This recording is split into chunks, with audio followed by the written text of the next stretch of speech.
جی اس وقت میں بحرین کالام روڈ پر موجود ہوں۔ بحرین سے کالام روڈ 32 کلومیٹر یہ فاصلہ ہے اور یہ اس پر تعمیراتی کام جاری ہے، لیکن عوام سے جب میری بات ہوئی تو ان کا یہی کہنا ہے کہ کام سست روی کا شکار ہے۔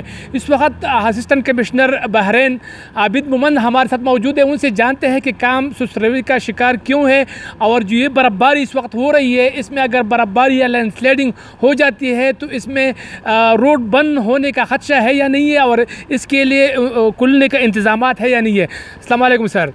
سر یہ بتائیے کہ کیا صورتحال ہے، برفباری ہو رہی ہے تو اس میں سیاحوں کو کیا سہولیات آپ لوگ دے رہے ہیں؟ بسم اللہ الرحمن الرحیم۔ سب سے پہلے آپ نے بات کی کہ لینڈ سلائڈنگ ہو جاتی ہے سنو فال کی وجہ سے، اس میں تھوڑی بہت مشکلات ہوتی ہے، لیکن اللہ کا شکر ہے کہ ابھی اگر آپ دیکھ لیں تو کافی زیادہ برفباری ہوئی ہے اور بحرین سے کالام تک روڈ بالکل کلیئر ہے۔ ہماری مشینری جگہ جگہ پر وہ ہم نے تعینات کی ہے، ہماری NHA آفیشل سے وقتاً فوقتاً رابطہ ہوتا ہے، ان کے جو آفیشلز ہیں ہم نے ان کو بالکل کلیئر کٹ ڈائریکشنز دی ہے کہ آپ اپنی مشینری کو سٹینڈ بائی موڈ میں رکھ کے اور جب بھی ضرورت ہوتی ہے جہاں پر لینڈ سلائڈنگ ہوتی ہے اس کو بر وقت آپ کلیئر کریں۔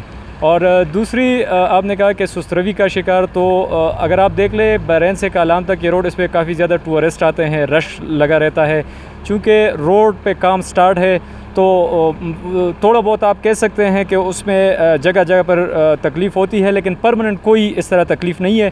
ہم NHA آفیشلز اور جتنے بھی روڈ کنٹریکٹرز ہیں ان کو ہم یہی کہتے ہیں کہ آپ جتنا جلدی ہو سکتا ہے کام کو آپ تیزی سے جاری رکھیں۔ اسی طرح ہم پرسنلی وزٹ بھی کرتے ہیں اور انشاءاللہ ہوپ فلی 2019 میں یہ روڈ کمپلیٹ ہو جائے گا۔ بہت شکریہ۔ یہ تھے اسسٹنٹ کمشنر بحرین عابد مومن۔ ان کا یہ کہنا تھا کہ سیاحوں کو ہم تمام سہولیت فراہم کریں گے برفباری میں بھی۔